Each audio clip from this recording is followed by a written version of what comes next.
की अटकलों पर विराम लगा दिया है। चंद्रशेखर जी, गठबंधन की अटकलों पर विराम लगा दिया आपने, क्या वजह रही? देखिए, मैंने विराम इसलिए लगाया कि अगर मैं संविधान की ताकत के बाद भी जो है ना, बहुजन समाज में का जो अभिनंग है, दलित समाज के हितों की रक्षा नहीं कर पाया ना, तो शायद मैं अपने समाज से आंख ना मिला पाऊँ।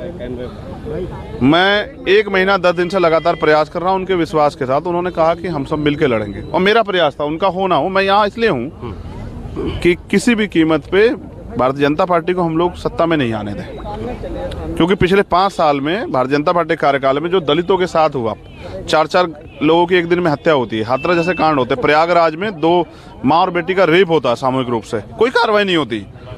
जिस तरह से सत्ता का संरक्षण अपराधियों को मिला, तो हमने तय किया था कि अगले 5 साल हमारे लोग साथ ऐसा ना हो, इसलिए हम लोग भारतीय जनता पार्टी रोकने काम करेंगे।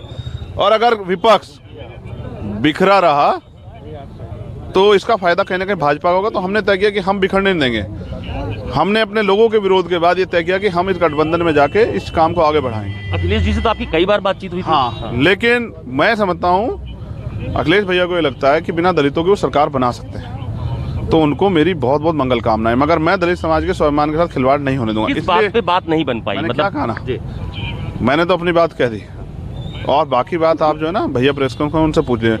मेरी आज भी उनको बधाई, लेकिन मैं ये मानता हूँ कि बड़ी मुश्किल से दलित समाज के लोगों में रीढ़ पड़ पाई है कि वो तैयार हुए हैं कि अपने हितों की रक्षा स्वयं कर सके। आज वो किसी नेता के भरोसे नहीं, वो थाने कचहरी में जाके ना अपने हितों के लिए लड़ते हैं, वो बात करते हैं। वो 5 साल हम पीटे, मुकदमे हमने झेले, संघर्ष हमने किया, सब कुछ हमने किया।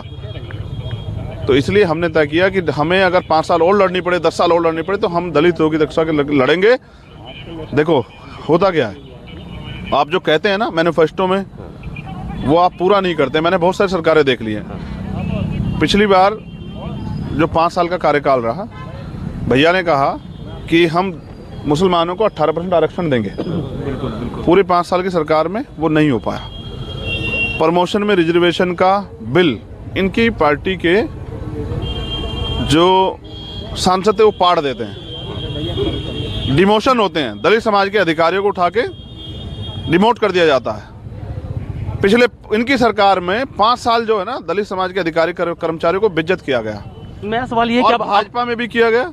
आज भाजपा के मुख्यमंत्री कल एक दलित के यहाँ खाना खा के बताने का प्रयास कर रहे थे कि वो दलितों का अछूत मानते हैं और उनके साथ खाना खा रहे हैं। इस योगी जी की बात कर रहे हैं। हाँ, मैं योगी जी की बात कर रहा हूँ। तो दलित अब इतना कमजोर नहीं रहा कि कोई उस पर एहसान करे खाना खाने के लिए। दलितों का हाथ अब ऐसे नहीं है सर, अब दलितों का हाथ ऐसे। अकेले लड़ेंगे विधानसभा का चुनाव? पहले प्रयास करेंगे, जैसा पहला प्रयास किया था कि जो बिखरा विपक्ष को इकट्ठा करे। नहीं होगा तो फिर भीम आर्मी, आजाद समाज पार्टी पे सोनकर जी जैसे जो है ना नेता हैं, और वो अपनी लड़ाई लड़ना स्वयं जानते हैं। मायावती जी से भी कोई बातचीत हुई थी क्या इस चुनाव में? पहला प्रयास पंकज जी जानते हैं कि हमने प्रयास किया था, पंकज सोनकर जी जानते हैं, हमारे साथी हैं, कि बहन जी से हमारा प्रयास था कि बहन जी से हमारा गठबंधन हो जाए। वो नहीं लड़ना चाहती, अच्छी बात है। फिर हमने प्रयास किया कि एक और जो हमारे मान्यवर काशीराम साहब ने इस आंदोलन को आगे बढ़ाया कि उन्होंने माननीय मुलायम सिंह जी को मुख्यमंत्री बनाया, उन पर विश्वास किया कि ये सुरक्षा करेंगे।